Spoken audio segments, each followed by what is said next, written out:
नमस्कार दोस्तों, आप सभी का स्वागत है हमारे इस आदि सागर यूट्यूब चैनल में।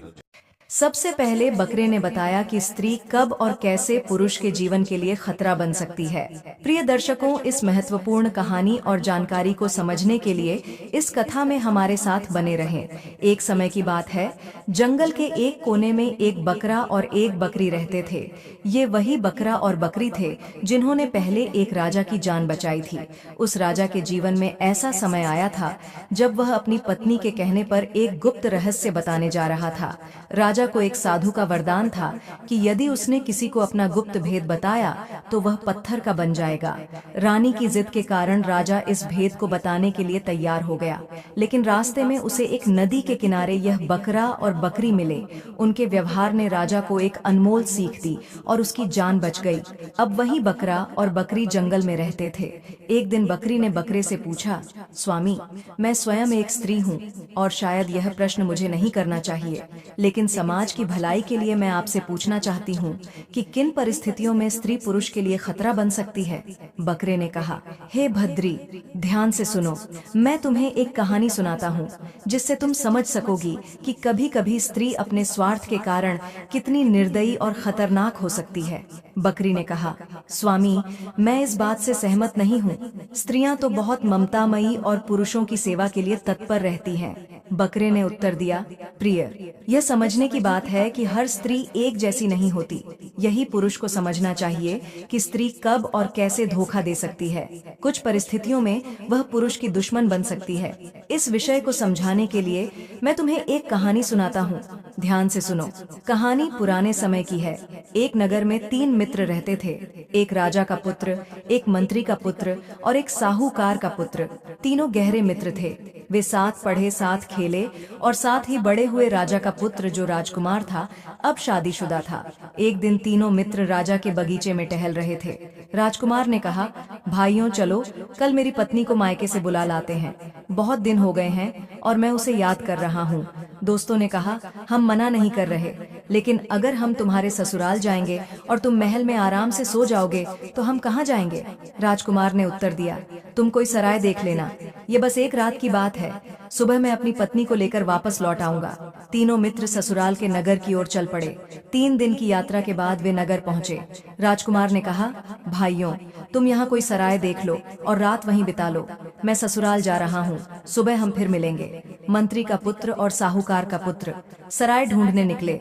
उन्हें एक सराय मिली। वहां पहुंचने पर उन्होंने दरवाजे पर एक बूढ़ी औरत को देखा। उन्होंने कहा, माँ, हमें रात बिताने के लिए जगह चाहिए, कृपया हमें ठहरने दें। बूढ़ी औरत ने कहा, बेटा, इस सराय में मत ठहरो, यहाँ जो रुकता है वह सुबह तक जीवित नहीं रहता।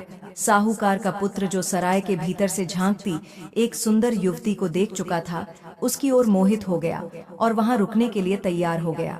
बूढ़ी औरत ने उसे बहुत समझाया, लेकिन वह नहीं माना। उसने अपने मित्र से कहा, तुम आगे जाकर कहीं और ठहर जाओ, मुझे तो इसी जगह रुकना है। उसने युवती के साथ घर के अंदर प्रवेश किया और मंत्री का पुत्र आगे बढ़ गया। रात हो चुकी थी और साहूकार का पुत्र अपने फैसले के साथ अकेला रह गया। उधर बकरा अपनी बकरी से कहता है कि साहूकार का बेटा उस सुंदर युवती के साथ सराय के अंदर चला गया, लेकिन मंत्री का बेटा, जो बहुत चतुर और समझदार था, बाहर ही रुक गया। उसने साहूकार के बेटे को समझाने की बहुत कोशिश की, लेकिन वह नहीं माना। तब मंत्री का बेटा वापस बूढ़ी औरत के पास गया और बोला, बूढ़ी माँ, मैंने आपकी बात पूरी तरह से समझी नहीं। आपने कहा था कि जो भी इस सराय में ठहरेगा वह सुबह तक जीवित नहीं बचेगा। ऐसा क्यों है? मेरा मित्र, जो उस युवती के आकर्षण में फंस गया है, सराय में ठहर गया है। कृपया मुझे इसका कारण विस्तार से बताएं। बूढ़ी औरत ने कहा, बेटा, तुमने अपने मित्र को रोकने की कोशिश की, लेकिन वह नहीं माना। मुझे डर है कि सुबह तक वह जीवित नहीं बचेगा। मंत्री का बेटा बोला, यही तो मैं जानना चाहता हूँ माता, कृपया मुझे स्पष्ट बताइए। तब बूढ़ी औरत ने कहा, बेटा, वह सुंदर युवती असल में एक नागिन है। रात होते ही उसके पेट से एक काली नागिन निकलती है और जिसके साथ वह रात बिताती है उसे 10 लेती है। इसी कारण कोई भी व्यक्ति जो इस सराय में ठहरता है जीवित नहीं लौटता। यह सुनकर मंत्री का बेटा चिंतित हो गया और बोला, माता, कृपया हमें कोई उपाय बताइए जिससे मैं अपने मित्र की जान बचा सकूं। बूढ़ी औरत ने कहा, बेटा, मैं तुम्हें एक तलवार देती हूँ। यदि तुम उस नागिन का वध कर सको तो तुम्हारा मित्र बच सकता है। मंत्री का बेटा साहसी था। उसने तुरंत कहा, माता मुझे तलवार दीजिए, मैं अपने मित्र की जान बचाने के लिए कुछ भी करूंगा, चाहे मेरी जान ही क्यों न चली जाए। बूढ़ी औरत ने उसे तलवार दी। मंत्री का बेटा चुपके से सराय के अंदर घुस गया, जहां साहूकार का बेटा उस युवती के साथ सो रहा था। मंत्री का बेटा पास के एक कोने में जाकर खड़ा हो गया और आधी रात का इंतजार करने लगा। आधी रात होते ही उस युवती के पेट से काली नागिन निकली और जैसे ही वह साहूकार के बेटे को डसने के लिए बढ़ी, मंत्री के बेटे ने अपनी तलवार से उसे टुकड़े टुकड़े कर दिया। नागिन के मरते ही वह युवती भी मर गई। इसके बाद मंत्री के बेटे ने मरी हुई नागिन को पलंग के नीचे छिपा दिया और अपने मित्र की जान बचाई। वह सराय से बाहर निकल आया और देखा कि रात के समय एक सुंदर स्त्री जंगल की ओर जा रही थी। उसने सोचा, इतनी रात में यह स्त्री जंगल में क्यों जा रही है? वह उसके पीछे पीछे चल पड़ा। वह स्त्री चलते चलते जंगल में एक साधु के आश्रम पर पहुंची। मंत्री का बेटा दूर से देख रहा था। उसने सुना कि स्त्री साधु से कह रही थी, आज मेरी आपसे आखिरी मुलाकात है। साधु ने पूछा, क्यों? स्त्री ने उत्तर दिया, मेरे पति मुझे लेने आए हैं। वह आज रात मेरे घर पर ठहरे हुए हैं और कल मैं उनके साथ ससुराल चली जाऊंगी। यह सुनकर साधु क्रोधित हो गया और बोला, तुम रोज यहाँ आती थीं, लेकिन अब धोखा देकर जा रही हो। गुस्से में साधु ने उस स्त्री की नाक काट दी। दर्द से तड़पती वह स्त्री चिल्लाई, लेकिन फिर भी वह पीड़ा सहन करती रही और चिल्लाते हुए वहां से भाग गई, अपने घर की ओर भागी। मंत्री का बेटा दूर खड़ा होकर यह सारी बातें सुन रहा था। मंत्री का बेटा यह दृश्य देखकर बेहद गुस्से में आ गया और गुस्से में उसने उस साधु को मार दिया। साधु को मारने के बाद वह तुरंत वहां से निकल पड़ा और आगे चलकर एक मंदिर में जा छिप गया। वहां उसने बैठकर सोचा, हे प्रभु, इस दुनिया में क्या क्या हो रहा है। मंत्री का बेटा मंदिर के अंदर चुपचाप बैठा रहा। कुछ समय बाद उसने देखा कि कुछ चोर मंदिर के बाहर आए। वे चोर हाथ जोड़कर देवी माँ से प्रार्थना करते हुए कह रहे थे, हे देवी माँ, हम चोरी करने जा रहे हैं। अगर आज हमें कोई अच्छा माल मिल जाए और हम पकड़े ना जाएं, तो कल हम आपकी भेंट के रूप में राजा की बेटी की बलि चढ़ाएंगे। इतना कहकर वे चोर चोरी करने चले गए। मंत्री का बेटा जो अंदर छिपा बैठा था, उन चोरों की बातें सुनकर सन्न रह गया। उसने सोचा, यह क्या, यहाँ भी हत्या की योजना बन रही है? हे प्रभु, यह क्या हो रहा है? अब मंत्री का बेटा विचार करता है, चाहे कुछ भी हो जाए, मैं राजा की बेटी की हत्या नहीं होने दूंगा। यह सोचकर वह मंदिर में ही बैठा रहा। उधर वह स्त्री जिसकी नाक उस साधु ने काट दी थी, अपने घर पहुंची। उसने सोचा, अगर सुबह लोग मुझे इस हालत में देखें तो ना जाने क्या कहेंगे। शर्म के मारे तो मुझे मरना ही पड़ेगा।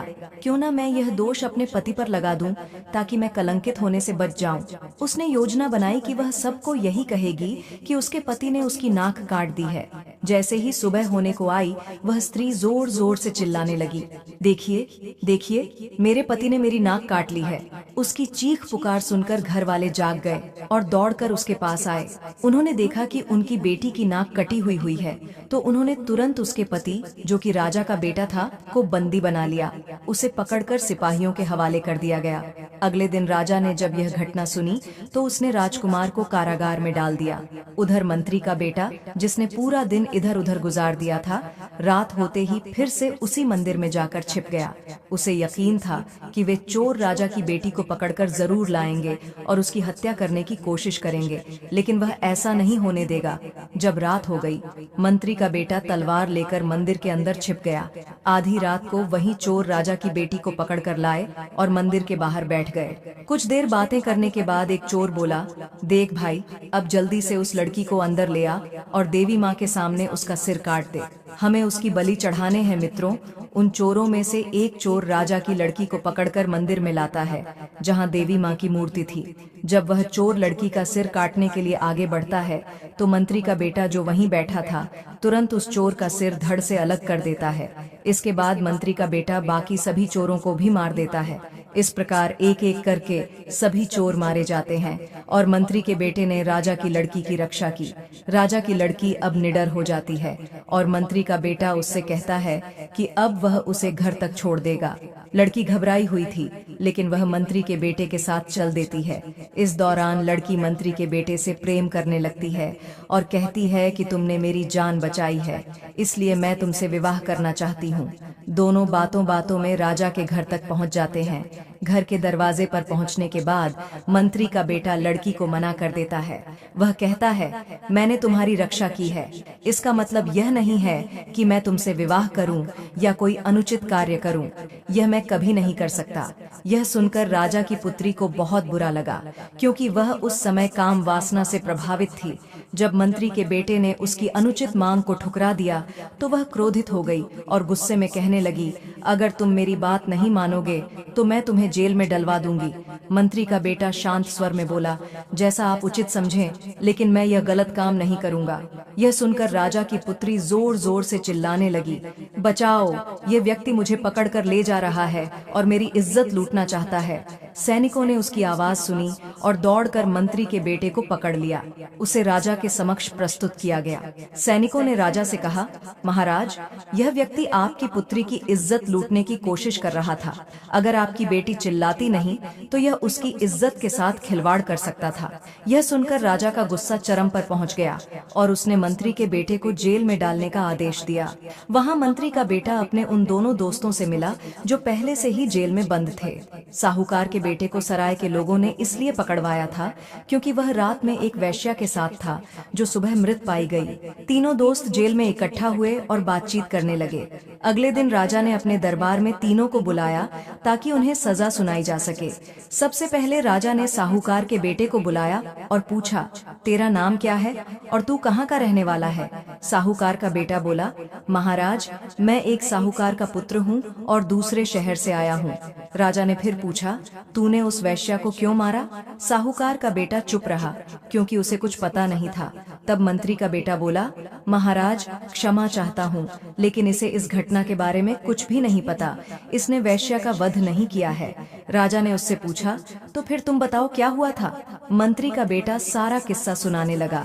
महाराज, सराय में ठहरने के दौरान हमें चेतावनी दी गई थी कि जो भी यहाँ रुकता है वह सुबह तक जिंदा नहीं रहता। आधी रात को उस वैश्या के पेट से एक नागिन निकलती थी जो सोने वाले को डस लेती थी।